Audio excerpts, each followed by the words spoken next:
Hi, I'm Chuck Chvala, former Senate Majority Leader. And I'm Scott Jensen, former Assembly Speaker. We're the insiders. So, Scott, Robin Vos has not only hired three former police officers, but now is hiring former Justice Gableman at $44,000 to investigate the election. We all know there was no problem with the election.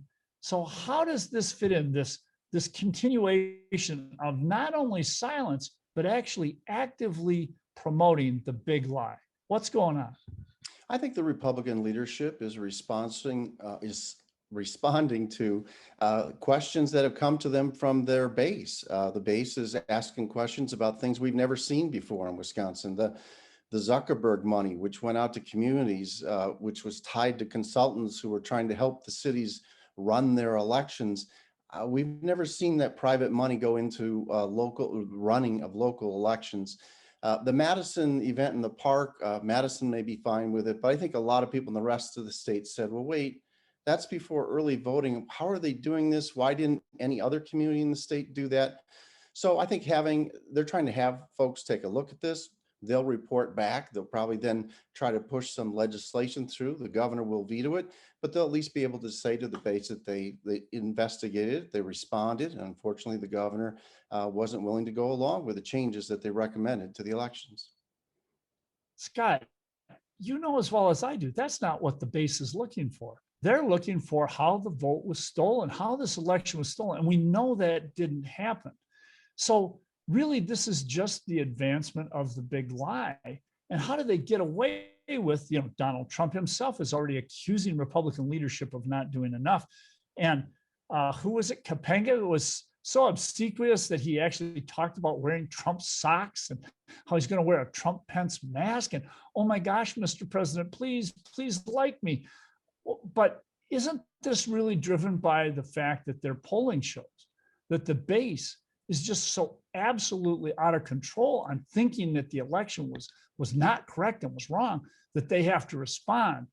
Where are the Republicans like John McCain, who, when asked during the campaign against Barack Obama and confronted by a woman who said, this guy, he's awful, he's born in Kenya, he's a radical person. And John McCain calmly walked over to the woman and said, no, ma'am, we disagree, but he's a fine person. Isn't it time for Robin Vos and the Republicans to step up and say something like that? Well, again, I think they're trying to answer the questions they're hearing from their constituents, and they are hearing from them. I was at an event the other day, and I had people say to me, I don't think the election was stolen. I know the result is right, but boy, I have some questions about how some of this stuff was done.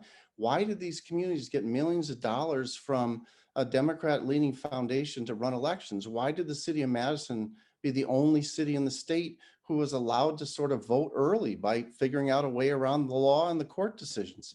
So I think those are all legitimate questions that they're going to try to answer for their constituents. That's legitimate. And you need police officers and Justice Gableman to do this. No, you don't. I mean, this is seriously strikes at the heart of our democracy. This is the promotion of the big lie. Scott, maybe a few insiders who watch this program will be able to say there are a couple of technical things that people want to look at. And by the way, they were looked at. These things were brought to the Wisconsin court system, and they said, nope, there's nothing going on here. Just move on, people. This is about promoting the big lie. This is where it gets really ugly. This is about questioning our democracy. And to have this kind of activity going on, it speaks volumes.